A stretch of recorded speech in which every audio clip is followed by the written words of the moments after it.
Good morning, good afternoon, and good evening, and welcome back to the channel.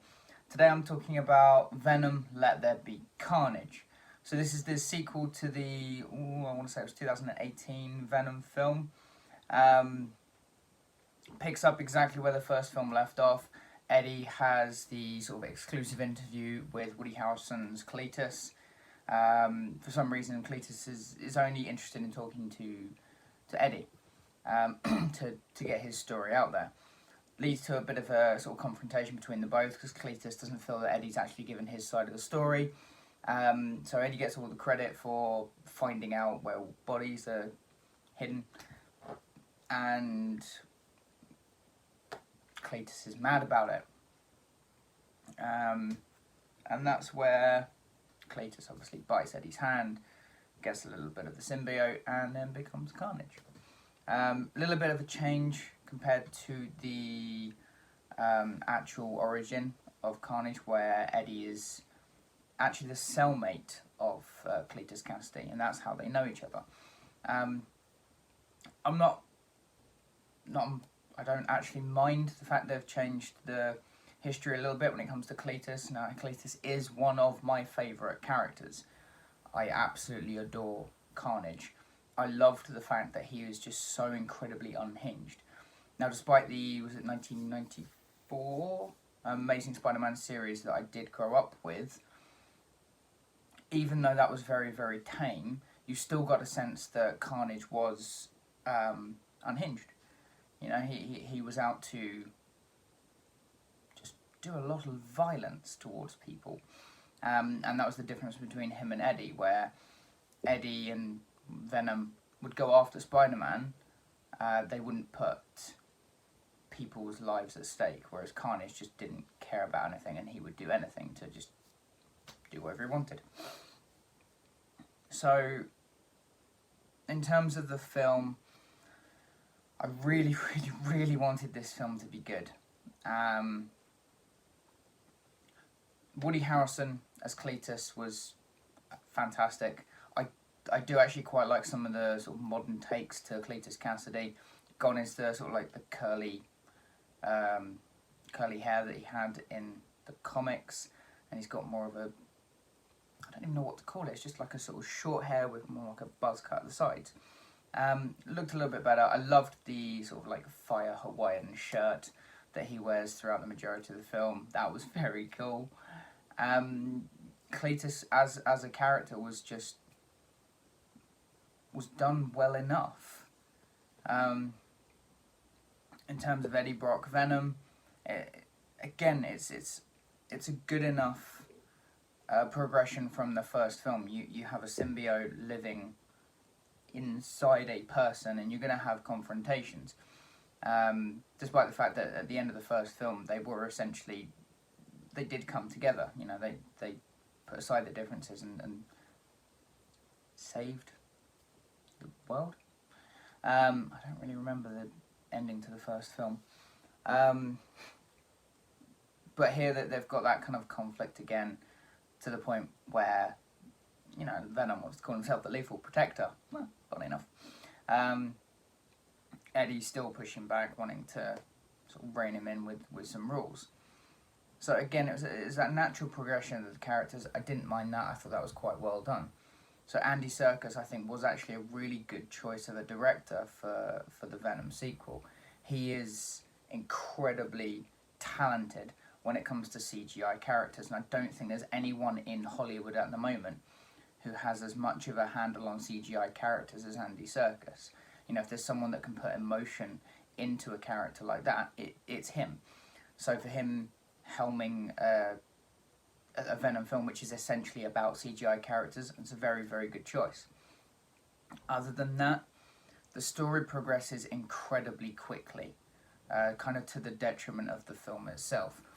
There's not enough of a sort of character. There's not enough character building for Cletus.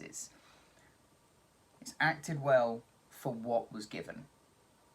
There's not enough. There's nothing really much for Eddie to overcome to then come back or anything. It is over with quite quickly.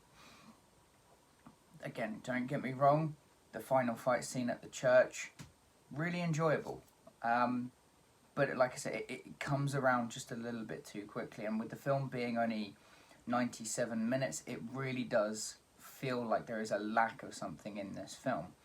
You know, when we're living in an age of films now where you're at least 2 hours, if not 2.5, it gives you the time to really put some emphasis in characters. Now, I'm not saying in an action film you have to have half to 60% of the film where your character development. You have to have that balance. And obviously Venom is a character where you do have more action than anything else. But if you're going to have this kind of character study of CGI characters and about the way that the person reacts to the symbiote, you need that kind of story-driven or sort of story-driven art from the personal perspective. And it felt a little bit flat in terms of that, which was really unfortunate. Now, like I said, I really, really wanted to enjoy this, but I kind of came out thinking it was just really, really mediocre. The jokes, some people were laughing in the cinema, but for me, that nothing landed. These like one-liners, these jokes, they felt forced. They didn't feel as funny, and unfortunately, it lacked a little bit because of that.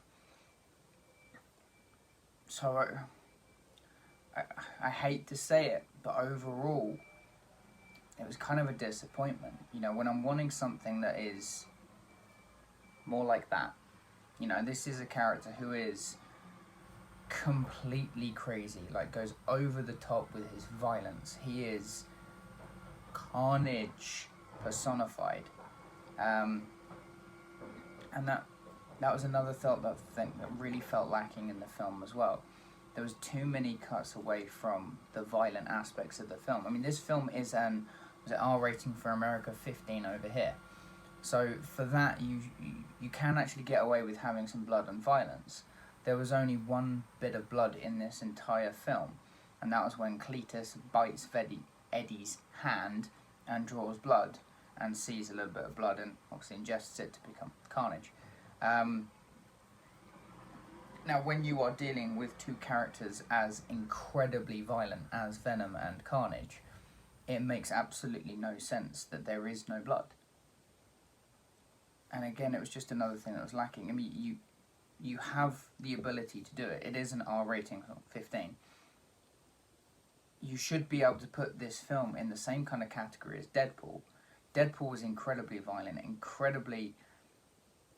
It was just over the top with a lot of things, but it was good. This film felt like it wanted to hold back so it could maintain that, was it PG-13 in America or 12 rating over here?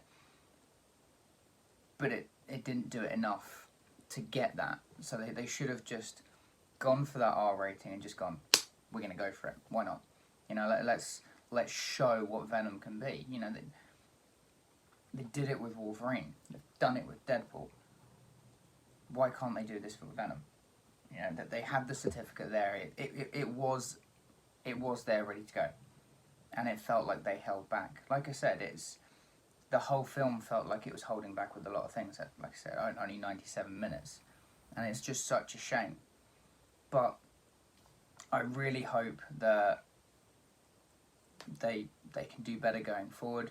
I do believe that it's made quite a bit of money, so there probably will be another sequel. Who